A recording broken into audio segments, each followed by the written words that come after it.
అందరికీ నమస్కారం. ఈ నెల 24వ తారీఖు హరిహర వీరమల్లు మా అధినేత డిప్యూటీ సీఎం పవన్ కళ్యాణ్ గారి యొక్క సినిమా విడుదలవడం జరిగింది.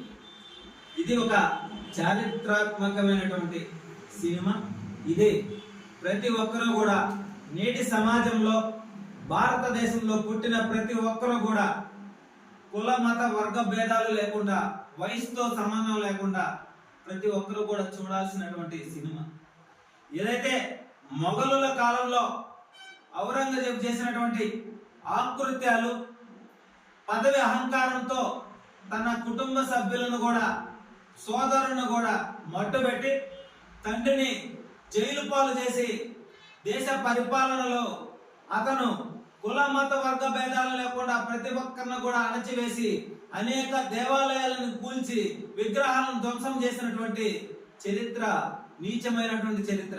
అటువంటి చరిత్రని దమ్ము ధైర్యంగా నేటి సమాజానికి, నేటి యువతకి, భారతీయులందరికీ కూడా తెలియజేసే విధంగా ఈ యొక్క సినిమాని చిత్రీకరించడం జరిగింది.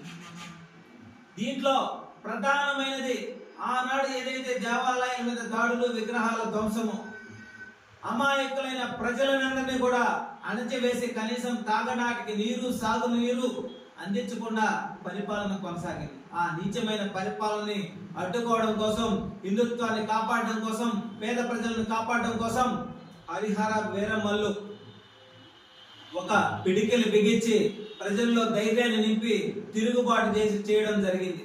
ఇది వాస్తవం. ఆనాడు జిజియా పన్ను పేరుతో అమాయకుల పైన పన్ను విధించి తిండి కూడా లేకుండా చేయాల్సినటువంటి స్థితి జరిగింది.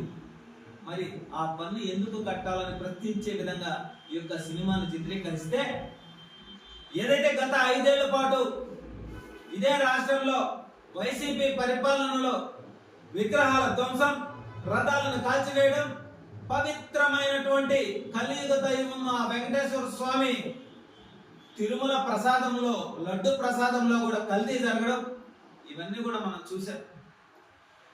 ఈ సినిమా విడుదలైన తర్వాత ఈ 24వ తారీఖు నుంచి కూడా ఈ పేటిఎం బ్యాచ్ ఎవరైతే ఉన్నారో వైసీపీ నాయకులు సోషల్ మీడియాలో కానీ అనేక విధాలుగా ఈ యొక్క సినిమాని బాయ్కట్ చేయాలని చెప్పి సిగ్గు లేకుండా మాట్లాడతా సోషల్ మీడియాలో పోస్టులు పెడతా ఉన్నారు. మీరు కడుపుకు అన్నం తిన్నారా, గడ్డి తిన్నారా?